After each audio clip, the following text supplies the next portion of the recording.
All right, folks, so after a torrid rebound, the market is in sort of a wait-and-see mode, or maybe more like a wait-and-contemplate mode, right? Because there are kind of two ways of looking at this. Is it a bear market bounce? Because if it is, it's been pretty good coming into the week, but like most bear market bounces, it's bound to go back down. I mean, that's been one of the things you could look at. Of course, another way to look at it is this may be the start of a new bull market. So this is, if you look at this orange line, by the way, that's the 2018 move. Not bad. I mean, if this is just the beginning of something like this, I'll take it every single time. So here's the thing. Cities, over at Citigroup, they summed it up this way. They believe that you should be selling into any kind of strength because they believe the first half of next year they're going to see greater recession risk, and that means lower earnings. But they also point out the wild cards, that the S&P 500, in a worst case scenario, you could have a mild recession and we go down to 3650. But if it's a soft landing, you could go to 4,700. I mean, that's a pretty wide range. So, of course, the plot thickens. Joining me now to discuss, Advisor Group Chief Market Strategist Phil Blancato, Calpbaum Capital Management President Gary Calpbaum, and Bolvin Wealth Management President Gina Bolvin.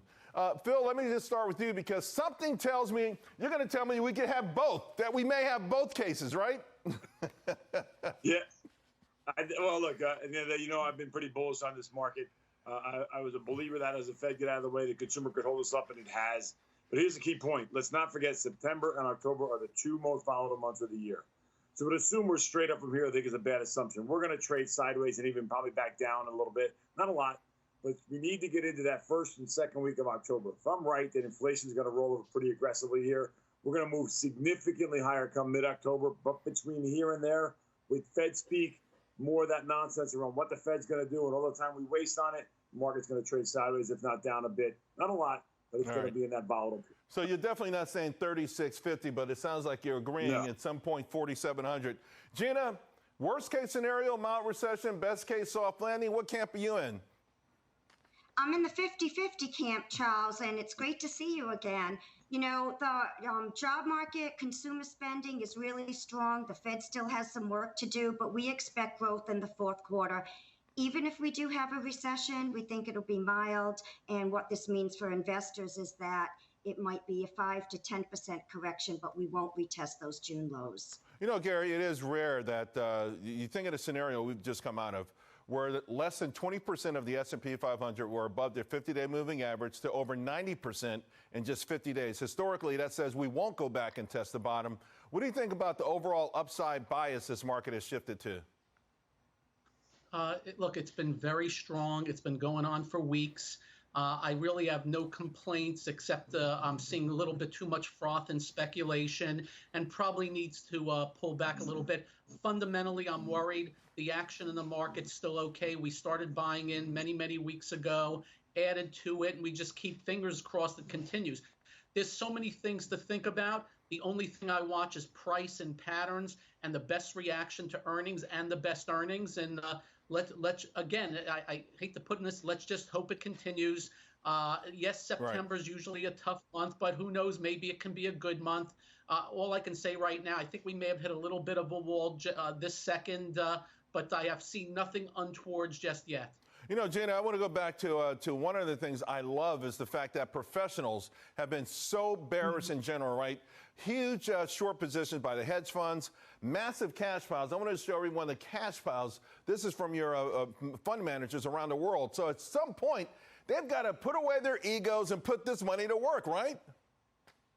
Yeah, well, it looks like they've already done that. They've already chased a little bit of this market. And last week was one of the biggest inflows that we've seen in months. You know, the shorts have decreased and sentiment has improved from the world that was ending. The world was ending mindset was incredible, and people are starting to chase this market already. And that could be a catalyst to have this bull market continue. Hey, Gary, you do some technical work. Is there an upside number you think where the bears may capitulate? You know, we've been talking about retail capitulation. At some point, where do the bears give up on the upside? I think a lot of bears have, and you see it in short covering, you see it in attitudes, and there's just certain things I follow, and leave no doubt Price moves emotion and price moves decisions. So I think a lot of that has already been going on. Of course, if we go higher, there'll be more of that. But for me, again, I am all about what I'm seeing in real time. And, so far, so good. If pullbacks remain controlled and rotational, we're in good stead. I like the fact that retail started coming on yesterday, and that's been completely dead money. And the more areas I can find that put in lows, if the worst areas keep putting in lows, that usually means the floor is picked up, and that's good news. Phil, rates moved higher this morning. They were higher even before the retail sales number came out. But I want to go back to your 3.5% on that 10-year. What would it take for the economy to make that happen? It seems like you're not, your downside predictions from last time, you seem to be tempering them a little bit. Yeah, I really thought we'd get to 3.75 on a 10-year. We've had trouble getting up there. We only got to 3.5 for a blink of an eye. It's going to take a risk-on rally.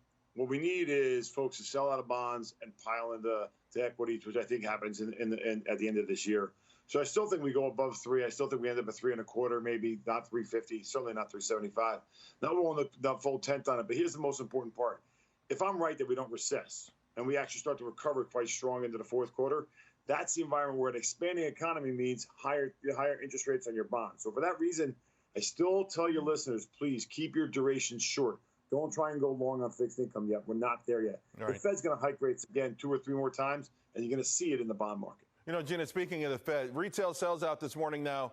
The headline missed fractionally, but if you look at this report, it was really strong. I mean, you take out autos and gasoline. People are out there spending like crazy. Doesn't this frustrate the Fed? It might frustrate the Fed, but it provides more evidence that we are not in a recession. I'm not surprised, Charles. I came on last time and I said that the consumer was going to keep the economy afloat. They're going to continue to spend. Sure, they're being more cautious and more discriminating as they should. But keep in mind, it's a very, very challenging environment for retail as they navigate the pandemic, the reopening, and going back to more normal habits. And, this is going to take some time. Okay. Hey, Gary, I'm going to get a little granular while we have time. This whole debate that we've had, value versus growth. Value came down a lot, right? Came down over 40%. That's a lot more than the historic average, but it's also up more than the historic average right now, particularly over value. This is growth, I mean. Growth has come over value. Can this keep going? Can we continue to see growth lead the charge here? Growth leads bull markets up and growth leads bear markets down. It's a simple reason why money will flow to the most defensive, most liquid, and most boring areas when the market goes defensive, and that's what you just saw. And now you're seeing the other side of it. Whether or not it continues, I don't know. I will tell you this, my big worry. These damaged, big down stocks, the ones that have just been absolutely bombed out, that have been rallying up off of 50, 60, 70, 80% lows, I'm wondering if they have a shelf life going higher, because if they do, I'm not so sure the market can really, really get going. But so far, they're hanging in there just fine. And I'm going to need to see earnings improve. I got to tell you, earnings have not been that great. Yeah, I've seen companies beat, but they beat on losses and the stocks go up. And I can tell you flat out, those stocks will hit a wall. All right. Phil, Gary, Gina, thank you all very much. Appreciate it.